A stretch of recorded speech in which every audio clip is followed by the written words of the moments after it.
అందరికీ నమస్కారం అండి. ముందుగా జన సైనికులకి నా హృదయపూర్వక కృతజ్ఞత తెలుపుతున్నాను.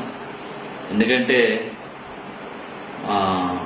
జన సైనికులందరూ కలిసి రోజు నాకు గెలిచిన సందర్భంగా ఫార్చునర్ని గిఫ్ట్గా ఇవ్వటం చాలా సంతోషకరం.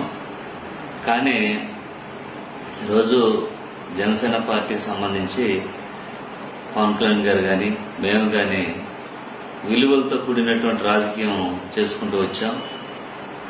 అలాగే ఈరోజు మీరు మాపై పెట్టుకున్నటువంటి మీ ప్రేమ ఆప్యాయతలకి ప్రతి ఒక్కరు కూడా నా హృదయపూర్వక కృతజ్ఞత తెలుపుతున్నాను. అలాగే మీరు ఈరోజు నాకు ఇచ్చినటువంటి ఈ ఫార్చునర్ గిఫ్ట్ని నేను సున్నితంగా తిరస్కరిస్తున్నాను. ఎందుకంటే ఈరోజు పోలవరం నియోజకవర్గంలో గత 7 సంవత్సరాలు బట్టి నేను బలంగా ప్రజా శ్రేయస్సు కోసం అలాగే ప్రజల కష్టాల కోసం నేను పాటుపడడం జరిగింది. పత్రిక వారికి నేను ఒకటే తెలియజేస్తున్నాను. ఈరోజు మా పోలవరం నియోజకవర్గంలో ఉన్నటువంటి జనసేన నాయకులు నాకు కారుని గిఫ్ట్గా ఇచ్చారు.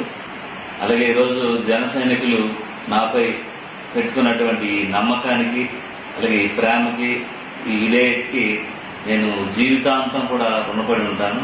అలాగే ఈరోజు మీరు ఇచ్చినటువంటి గిఫ్ట్ని మళ్ళీ మీకే తిరిగి ఇవ్వడానికి నేను మనస్ఫూర్తిగా మీకు తిరిగి ఇస్తున్నాను. దయవుంచి దీన్ని అన్యత భావించొద్దని ప్రతి ఒక్క జన సైనికుడికి నా నమస్కారాలు తెలియజేస్తూ స్వాగతిస్తున్నాను.